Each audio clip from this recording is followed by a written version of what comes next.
سلام علیکم ملګرو، په دې هیله چې جوړ او روغ اوسئ. راځو نن د نیمایي معادلې څخه یوه تخنیکي پوښتنه حلوو. پوښتنه داسې ده چې 3 په توان د x مساوي کیږي x په توان د 9 او موږ نه غوښتې ده د x قیمت. دا پوښتنه که تاسو په ریاضي باندې پوهیږئ خپل هم حلولی شئ، خو پوښتنه تخنیکي ده.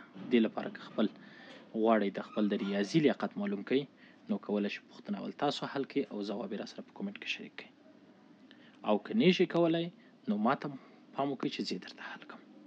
دا پوښتنه څنګه حلوو؟ موږ ته یې راکړې ده چې 3 په توان د x مساوي کیږي x په توان د 9. معادلاتو کې که تاسو ویلي وي او په یاد مو وي چې معادله هغه وخت حلیږي چې مجهولونه یو طرف وي او عددونه بل طرف وي. یعنې دلته ګوره موږ دلته یو دانه x لرو او دلته هم یو x لرو، دواړو طرفونه. نو یو کار به وکړو، یا به دا x د خوا راوړو یا به دا x اخوا ویسو او دا عدد به راواخلو د خوا به یې راوړو. نو دلته موږ او تاسو توان لرو x، نو داسې خو نشو کولی سیدې د اخوا ویسو. دلته تخنیک وهو، داسې یو کار به وکړو چې 3 په توان د x په خپله اخوا لرو x په توان د 9، دا خوا به هم په توان د 1 پر x جیکو او دا خوا به هم په توان د 1 پر x جیکو. اوس دلته دا x د x سره خلاص، نو 3 مساوي کیږي x په توان د 9 چې په 1 پر x کې ضرب کوي 9 پر x راځي.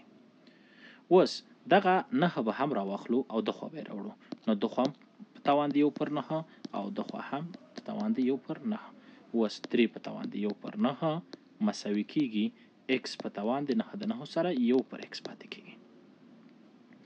اوس موږ یو حده پورې پوښتنه حل کړه په دې چې اکسونه ټول یو طرف لاړل یا مجهولونه ټول یو طرف لاړل او عددونه ټول بل طرف. اوس به لږ نور هم تخنیک ووهو، لږ نور به هم ساده کړو. داسې به ولیکو چې 3 په توان ده 1 پر 9 به ولیکم 3 پر 28، په دې چې ساده یې کې بیرته هماغه ځواب درکوي، یعنې 1 پر 9 درکوي او مساوي کیږي x په توان د 1 پر x. اوس دلته موږ او تاسو څه شی لرو؟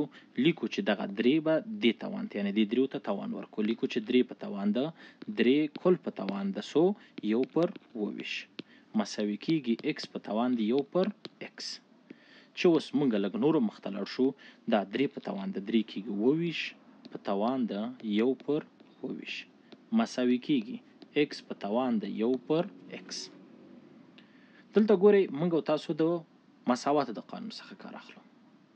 اخوا چې لرو اخوا موږ x په توان د 1 پر x لرو، د خوا چې لرو 28 په توان د 1 پر 28 لرو.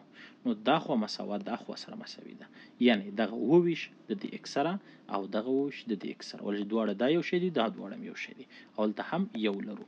نو موږ وایو چې په پایله کې ځواب راغی x مساوي کیږي د 100 سره د 28 سره. پس د دې پوښتنې ځواب شو 28.